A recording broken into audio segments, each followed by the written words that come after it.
హిందూ పురాణాల్లో ఒక్కటైన రామాయణం గురించి దాదాపు ప్రతి ఒక్క హిందువుకి ఆ మాటకొస్తే దాదాపు అందరికీ తెలుసు.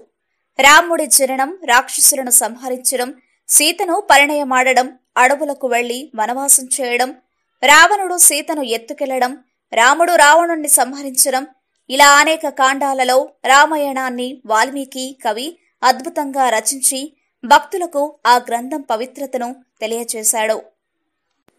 అయితే రాముడు, సీత, లక్ష్మణులు తమ అంత్యకాలంలో ఈ లోకాన్ని ఎలా విడిచిపెట్టి వెళ్లారో మాత్రం దాదాపుగా చాలా కొద్ది మందికే తెలుసు. ఈ క్రమంలో అసలు వారు తమ అంత్యకాలంలో తనువులు ఎలా చాలించారో ఇప్పుడు తెలుసుకుందాం. రావణాసురుడి చెర నుంచి సీతమ్మను విడిపించిన రాముడు సీతకు అగ్నిప్రవేశ పరీక్ష పెడతాడు. లోకం కోసం రాముడు అంతటి కఠిన పరీక్ష పెట్టినా అందులో సీతమ్మే గెలుస్తుంది. అయితే ఆ సందర్భంలోనే కాక రాముడు సీతాదేవిని మరోమారు అగ్నిప్రవేశం చేయమంటాడు. అదెప్పుడంటే మొదటిసారి అగ్నిప్రవేశం చేసిన తర్వాత సీతను తీసుకువచ్చి రాజ్యమేలుతున్న సమయంలో ఓ చాకలివాని మాటలకు చింతించి సీతను వాల్మీకి ఆశ్రమంలో రాముడు వదిలిపెడతాడు. అనంతరం కొన్నేళ్లకు రాముడు సీతను అయోధ్యకు తీసుకువచ్చేందుకు ఉపక్రమిస్తాడు. అయితే ఆ సందర్భంలోనూ రాముడు సీతకు అగ్నిప్రవేశం పెడతాడు. దీంతో సీతాదేవి అమితంగా దుఃఖించి ఆ పరీక్షను తిరస్కరిస్తుంది. అదే సమయంలో తన తల్లి భూదేవిని ప్రార్థిస్తూ తనను ఈ లోకంలో నుంచి తీసుకెళ్లమని వేడుకుంటుంది. దీంతో భూదేవి ఒక్కసారిగా భూమి చీల్చుకుని పైకి వచ్చి సీతను తనతో తీసుకెడుతుంది.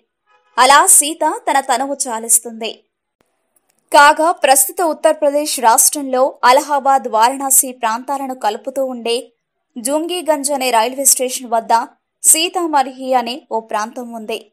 ఇదే ప్రాంతంలో ఒకప్పుడు సీతాదేవి తన తల్లి భూదేవితో కలిసి వెళ్లిపోయిందని చెబుతారు.